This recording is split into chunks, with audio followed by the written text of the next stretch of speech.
জামায়াতে ইসলামীকে এখন আর কষ্ট করে মাঠ গরম করতে হচ্ছে না। তাদের রাজনৈতিক এজেন্ডার সিংহভাগ কাজই করে দিচ্ছে খোদ বিএনপি। অবাক হচ্ছেন? ভাবছেন এটা কিভাবে সম্ভব? দুই দল দুই মেরুর না হলেও তাদের রাজনৈতিক স্বার্থ তো ভিন্ন। তাহলে কেন বিএনপি নিজের কাজ ফেলে জামায়াতের কাজ করে দেবে? সমীকরণটা আসলে এত সহজ নয়, আবার খুব কঠিনও নয়। রাজনীতির দাবার বোর্ডে এমন এক চাল চেলেছে জামায়াত, যেখানে বিএনপি এখন অনেকটা বাধ্য হয়েই জামায়াতের দেখানো পথে হাঁটছে। আজকের ভিডিওতে আমরা বিশ্লেষণ করব সেই অদৃশ্য ফাঁদটি, যেখানে পা দিয়ে বিএনপি এখন জামায়াতের ঠিক করে দেয়া মানদণ্ড অনুযায়ী রাজনীতি করতে বাধ্য হচ্ছে। কিভাবে জামায়াতের নেতারা সংসদে না গিয়েও বা ক্ষমতায় না থেকেও রাষ্ট্র পরিচালনার এক বিশাল প্রভাব বিস্তার করছেন এবং বিএনপিকে দিয়ে নিজেদের কাজ করিয়ে নিচ্ছেন, সেটি আজকের আলোচনার মূল বিষয়। শুরুতেই ফাহাম আব্দুস সালামের একটি চমৎকার পর্যবেক্ষণের দিকে নজর দেওয়া যাক। নির্বাচনের পরপরই তিনি বলেছিলেন, বিএনপির ভাগ্য আসলে খুব ভালো। কেন জানেন? কারণ তারা বিরোধী দল হিসেবে আওয়ামী লীগকে পায়নি, পেয়েছে জামায়াতকে। ভাবুন তো, যদি আওয়ামী লীগ বিরোধী দলে থাকতো তবে জ্বালাও পোড়াও আর সহিংসতায় বিএনপির পক্ষে রাষ্ট্র চালানো বা রাজনীতি করা কতটা কঠিন হতো। কিন্তু জামায়াত সে পথে হাঁটেনি বা হাঁটবেও না। তারা এমন এক বিরোধী দলের ভূমিকা পালন করছে যারা শিক্ষিত, ভদ্র এবং আধুনিক। তারা বিএনপিকে কোনো অযথা ঝামেলায় ফেলছে না। কিন্তু মুদ্রার উল্টো পিঠটা কি আমরা ভেবে দেখেছি? যদি জামায়াত ক্ষমতায় যেত তবে বিএনপি কি তাদের এত সহজে ছেড়ে দিত? বিশ্লেষকরা বলছেন কখনোই না। বিএনপি তখন আওয়ামী লীগ, বাম সংগঠন এবং শাহবাগের সবাইকে নিয়ে জামায়াতের বিরুদ্ধে এক সর্বাত্মক প্রতিরোধ গড়ে তুলত, রাষ্ট্র অচল করে দিত। আল্লাহ হয়তো এই দুর্বলতাটা জানেন। জামায়াতের সাংগঠনিক শক্তি অনেক, কিন্তু ক্ষমতায় গিয়ে চতুর্মুখী ষড়যন্ত্র সামাল দেওয়ার মতো পরিস্থিতি হয়তো এখনো তৈরি হয়নি। তাই হয়তো আল্লাহ তাদের ক্ষমতার খুব কাছাকাছি এনেও সরাসরি মসনদে বসায়নি, বরং তাদের দিয়েছেন এমন এক অবস্থান যেখান থেকে তারা ক্ষমতায় না থেকেও ক্ষমতার নৈতিক নিয়ন্ত্রণ নিজেদের হাতে রাখতে পারছেন। এখন আসা যাক মূল খেলায়। জামায়াত কিভাবে বিএনপিকে দিয়ে তাদের কাজ করিয়ে নিচ্ছে? বিষয়টি হলো স্ট্যান্ডার্ড সেট বা মানদণ্ড তৈরি করে দেয়া।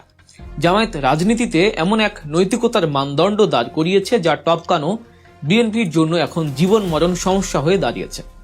আপনাদের নিশ্চয়ই মনে আছে, সোহরাওয়ার্দী উদ্যানের জনসমাবেশে জামায়াতের আমির ডাক্তার শফিকুর রহমান একটি ঐতিহাসিক ঘোষণা দিয়েছিলেন। তিনি বলেছিলেন, আমরা ক্ষমতায় গেলে বা আমাদের এমপিরা নির্বাচিত হলে তারা রাষ্ট্রের কোনো প্লট গ্রহণ করবেন না, শুল্কমুক্ত বা ট্যাক্স ফ্রি গাড়ির সুবিধা নেবেন না এবং এলাকায় কোনো উন্নয়ন প্রকল্প হলে কাজ শেষে পাই টু পাই হিসাব জনগণের সামনে দাখিল করবেন। এটি ছিল এক বিশাল ঘোষণা। বাংলাদেশের প্রেক্ষাপটে এমপি মন্ত্রী মানেই যেখানে গাড়ি বাড়ি আর বিত্ত বৈভবের পাহাড়, সেখানে এই ঘোষণা ছিল প্রচলিত রাজনীতির গালে এক চপেটাঘাত। নির্বাচনের ঠিক দুদিন পর জামায়াত নেতা শিশির মনির আবারও মিডিয়ার সামনে এসে সেই পুরনো ওয়াদার কথা মনে করিয়ে দেন। তিনি স্পষ্ট জানিয়ে দেন, তাদের দলের এমপিরা পূর্ব ঘোষণা অনুযায়ী কোনো সরকারি সুবিধা, প্লট বা শুল্কমুক্ত গাড়ি নেবেন না। ব্যাস, খেলাটা ঘুরে গেল ঠিক এখানেই। জামায়াতের এই ঘোষণার পর বিএনপির অবস্থা হলো শ্যাম রাখি না কুল রাখি। বিএনপি দীর্ঘদিন ক্ষমতার বাইরে, তাদের নেতাকর্মীদের অনেক প্রত্যাশা, অনেক বঞ্চনা। কিন্তু যখন তাদের প্রধান মিত্র বা প্রতিদ্বন্দ্বী জামায়াত ঘোষণা দেয় যে তারা কোনো সুবিধা নেবে না, তখন বিএনপি যদি সেই সুবিধা নেয় তবে জনগণের কাছে তারা কি হিসেবে চিহ্নিত হবে? জনগণ তখন আঙুল তুলে বলবে, ওই দেখো, জামায়াত সুবিধা নেয় না আর বিএনপি লুটপাট করতে এসেছে। এই নৈতিক চাপে পড়ে বিএনপি বাধ্য হলো একই সুরে কথা বলতে। বিএনপির জ্যেষ্ঠ নেতা সালাউদ্দিন আহমেদকে শেষমেশ ঘোষণা দিতে হলো যে বিএনপির এমপি মন্ত্রীরাও কোনো শুল্কমুক্ত গাড়ি বা সরকারি প্লট গ্রহণ করবেন না। লক্ষ্য করুন, এই সিদ্ধান্ত কি বিএনপি স্বতঃস্ফূর্তভাবে নিয়েছে, নাকি জামায়াতের সেট করা ট্র্যাপে পা দিয়ে তারা তাদের নৈতিকতার প্রতিযোগিতায় টিকতে গিয়ে এটি করতে বাধ্য হয়েছে? উত্তরটা পরিষ্কার। জামায়াতের কাজ, অর্থাৎ দুর্নীতির বিরুদ্ধে কঠোর অবস্থান, এখন বিএনপিকে দিয়ে বাস্তবায়ন করানো হচ্ছে। দর্শক, আলোচনার পরবর্তী অংশে যাওয়ার আগে ছোট্ট একটি অনুরোধ, আপনারা যারা এখনো আমাদের চ্যানেল গল্প নিউজ সাবস্ক্রাইব করেননি তারা এখনই সাবস্ক্রাইব করে বেল আইকনটি চেপে দিন। এতে করে আমাদের পরবর্তী যে কোনো বিশ্লেষণধর্মী ভিডিও আপনি সবার আগে দেখতে পাবেন। এবার চলুন দেখি মাঠ পর্যায়ে রাজনীতিতে এর প্রভাব কিভাবে পড়ছে। এমপি বা মন্ত্রী পর্যায়ের কথা তো বললাম, কিন্তু স্থানীয় রাজনীতি, সেখানেও জামায়াত এক অভিনব কৌশল নিয়েছে। জামায়াতের এমপিরা তাদের নির্বাচনী এলাকায় ঘোষণা দিয়ে দিয়েছেন, টেম্পু স্ট্যান্ড, সিএনজি স্ট্যান্ড, মাছ বাজার, সবজি বাজার, বালুরঘাট কিংবা খেয়াঘাট, কোথাও কোনো প্রকার চাঁদাবাজি চলবে না। কুষ্টিয়া 4 আসনের কথাই ধরুন, সেখানে জামায়াতের প্রতিনিধিরা এবং স্থানীয় প্রশাসন মিলে ঘোষণা দিয়েছেন যে চাঁদাবাজি সম্পূর্ণ নিষিদ্ধ। যখন এক এলাকার এমপি বা নেতারা চাঁদাবাজি বন্ধ করে দেন এবং জনগণের কাছে স্বচ্ছতার প্রতীক হয়ে ওঠেন, তখন পাশের এলাকার বিএনপি নেতারা কি আর চাঁদাবাজি করতে পারবেন? করলেই তো জনগণ তুলনা করবে, জনগণ বলবে পাশের এলাকায় জামাত চাঁদাবাজি বন্ধ করেছে আর তোমরা করছো। ফলে বিএনপির মাঠ পর্যায়ের নেতারাও এখন বাধ্য হচ্ছেন চাঁদাবাজি এবং দখলদারিত্ব থেকে দূরে থাকতে। প্রশাসনও নড়ে চড়ে বসতে বাধ্য হচ্ছে। অর্থাৎ জামায়াতের যে জিরো টলারেন্স নীতি চায় সেটা তারা নিজেরা ক্ষমতায় না থেকেও বিএনপিকে দিয়ে বাস্তবায়ন করিয়ে নিচ্ছে। একেই বলে কাউন্টার পলিটিক্স। অন্যদিকে দেখুন, সরকারের একজন মন্ত্রী রবিউল ইসলাম রবি যখন বলেন সড়কে নেগোসিয়েশন করে টাকা নিলে সেটা চাঁদাবাজি নয়, তখন জনমনে কি প্রতিক্রিয়া হয়? মানুষ হাসাহাসি করে, কারণ জামায়াত ইতিমধ্যেই মানুষের মনে ঢুকিয়ে দিয়েছে যে কোনো প্রকার অনৈতিক লেনদেনই গ্রহণযোগ্য নয়। এই যে জনমতের পরিবর্তন, এটাই জামায়াতের আসল বিজয়। আরেকটি মজার বিষয় লক্ষ্য করেছেন কি? বিএনপির চালচলন এবং কথাবার্তায় আমূল পরিবর্তন। গত কয়েক বছরে বিএনপির শীর্ষ নেতাদের বেশভূষা এবং বুলি দুটোই বদলে গেছে। তারেক রহমানের ভার্চুয়াল মিটিংগুলোতে তার ব্যাকগ্রাউন্ডে বা লোগোর উপরে এখন শোভা পায় কালেমায়ে তৈয়বা। সালাউদ্দিন আহমেদের মুখে শোনা যায় মদিনার সনদে রাষ্ট্র পরিচালনার কথা। বিএনপি নেতাদের মাথায় টুপি, গায়ে পাঞ্জাবি এবং ইফতার মাহফিলের আড়ম্বর এখন আগের চেয়ে অনেক বেশি। কেন এই পরিবর্তন? কারণ তারা বুঝতে পেরেছে বাংলাদেশে ইসলামী মূল্যবোধের রাজনীতি এখন একটি বড় ফ্যাক্টর।